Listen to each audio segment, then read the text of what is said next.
Assalamualaikum, selamat siang, salam rahayu untuk kita semua, Om Swastiastu, Adil Katalino, Bacurang Kak Sarga, Basing Tita Jibata, harus. Perkenalkan, nama saya Antoni Stukimin dari Universitas Tanjung Pura Pontianak. Pada kesempatan hari ini saya akan memaparkan tentang bagaimana menganalisis data dengan uji Engkin, ya, atau normalized gain, ya. Tujuannya dalam presentasi ini adalah untuk mengukur efektivitas suatu pembelajaran secara kuantitatif. Metodenya dengan membandingkan skor pretest dan posttest. Selanjutnya hasil pembelajaran untuk mengukur evaluasi peningkatan hasil belajar, ya. Selanjutnya, apa itu Engkin? Ya, Engkin ini adalah ukuran terstandarisasi untuk mengukur efektivitas pembelajaran. Yang kedua, membandingkan skor antara pretest dan posttest. Yang ketiga, untuk mengukur peningkatan relatif terhadap potensi maksimum. Dan yang keempat, tujuan pengukuran adalah dilakukan secara objektif dan terukur. Selanjutnya, cara menghitung Engkin bisa dilakukan dengan satu, kita mengumpulkan data pretest dan posttest. Kemudian yang kedua, terapkan rumus posttest dikurangi pretest bagi 100 dikurangi nilai pretest. Langkah yang ketiga, hitung selisih. Kemudian yang keempat, lakukan interpretasi. Jika Engkin lebih besar 0,7, berarti ini kategori high gain, ya. Kalau 0,3 sampai 0,7 ini berarti medium gain, ya. Kemudian kalau kurang dari 0,3 namanya low gain, ya. Nah, ini contoh perhitungan Engkin, tapi nanti akan dipaparkan dalam seri program statistik versi 31. Kelebihan dan keterbatasan uji Engkin, ya, sebagai standar pengukuran, ya. Ini untuk mengukur peningkatan hasil belajar, ya, baik. Kemudian kita bisa melakukan juga untuk refleksi tentang perbandingan metode, ya. Kemudian untuk mengukur, ya, pemahaman mendalam siswa ini secara kualitatif kurang menangkap ini, karena kita berfokus pada kuantitatif. Kemudian sensitif terhadap skor awal, ya.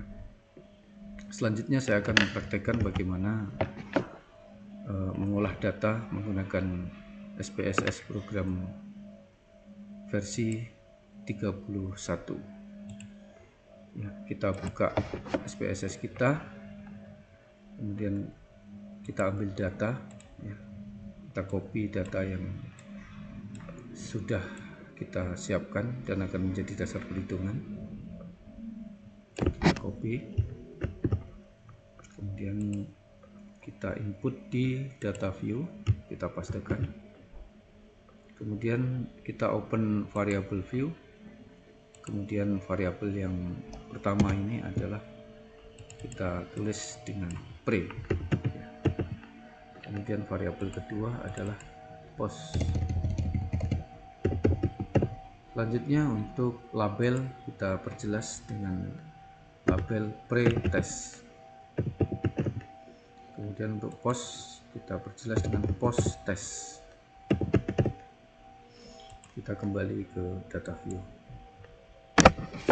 Selanjutnya untuk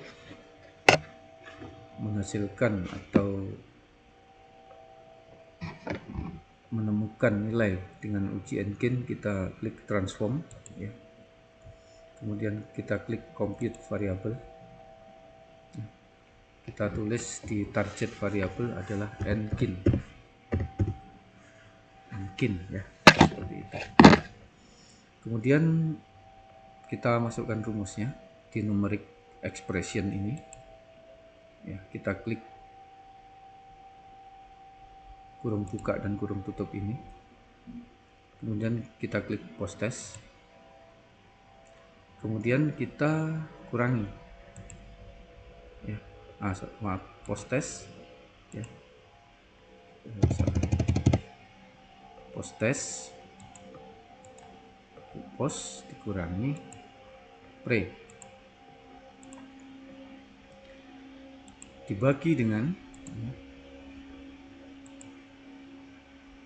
100 skor maksimum dikurangi pre,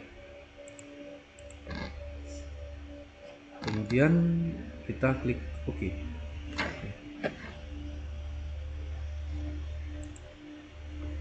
Ini endgainnya udah ketemu ya, antara pretest dan posttest.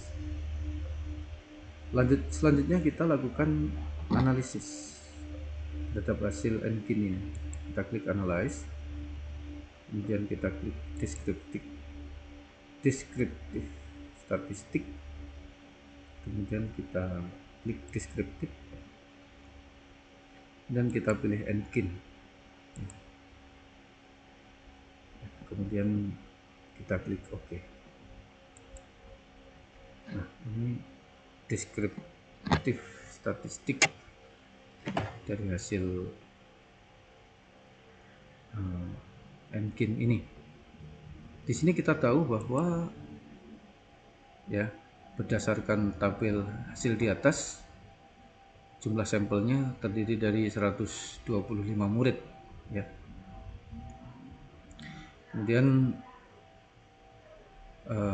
nilai minimumnya ada di posisi 21 dan nilai maksimumnya ada di posisi 53 dengan rata-rata min 0,3589.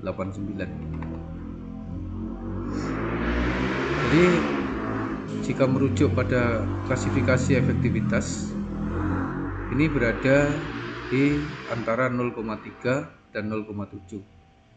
Maka endgainnya ini termasuk medium gain ya, pada standar deviasi 0,088 ya. Secara singkat ya, secara keseluruhan ya, rata-rata peningkatannya adalah 35,89% ya. Dan ini dikategorikan cukup efektif dan berada di kategori sedang ya. Jadi demikian presentasi dari saya terkait bagaimana menghitung endgain. Saya akhiri, selamat siang, terima kasih.